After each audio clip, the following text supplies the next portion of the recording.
ഉത്തർപ്രദേശിലെ റാംപൂരിൽ വിവാഹ ചടങ്ങിൽ അതിക്രമിച്ചു കയറി പോലീസ് പണം കൊള്ളയടിച്ചു. വിവാഹം നടക്കുന്ന കുടുംബമാണ് പരാതിയുമായി രംഗത്ത് വന്നിരിക്കുന്നത്. വിവാഹത്തിന് തലേദിവസമുള്ള ചടങ്ങുകൾ പോലീസ് തടസ്സപ്പെടുത്തിയതോടെ സംഘർഷാവസ്ഥ ഉടലെടുക്കുകയായിരുന്നു. സംഭവസ്ഥലത്ത് ഒരു കുറ്റവാളിയെ തിരയുകയാണെന്ന് പറഞ്ഞാണ് ചില പോലീസുകാർ വേദിയിൽ അതിക്രമിച്ചു കയറുകയും അവരെ ആക്രമിക്കുകയും ചെയ്തത്. പിന്നീട് 3 ലക്ഷം രൂപ മോഷ്ടിക്കുകയും ചെയ്തു.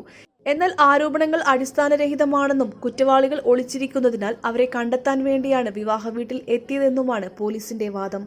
പോലീസുകാർ ഞങ്ങളോട് മോശമായി പെരുമാറി. എന്റെ സഹോദരന്റെ പോക്കറ്റിൽ 3 ലക്ഷം രൂപ ഉണ്ടായിരുന്നു.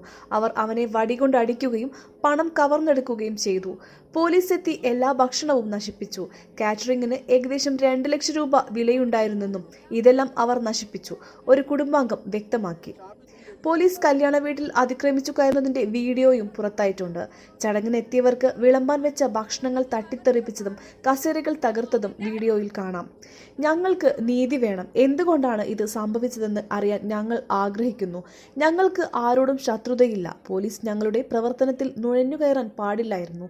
നീതി ലഭിച്ചില്ലെങ്കിൽ ഞങ്ങൾ ജില്ലാ മജിസ്ട്രേറ്റിനെ സമീപിക്കും, അദ്ദേഹം പറഞ്ഞു. എന്നാൽ സംഭവത്തെക്കുറിച്ച് പോലീസ് പറയുന്നത് ഇങ്ങനെ: ഒരു പിടികിട്ടാപ്പുള്ളിയെ അറസ്റ്റ് ചെയ്യാൻ ഞങ്ങൾ തീരുമാനിച്ചിരുന്നു. ഇയാൾ കല്യാണ വീട്ടിൽ ഉണ്ടെന്ന് വിവരം ലഭിച്ചു. ഇതോടെ ഞങ്ങളുടെ സംഘം ചടങ്ങ് നടക്കുന്ന സ്ഥലത്തെത്തി. മറ്റാരോപണങ്ങളെല്ലാം അടിസ്ഥാനരഹിതമാണ്.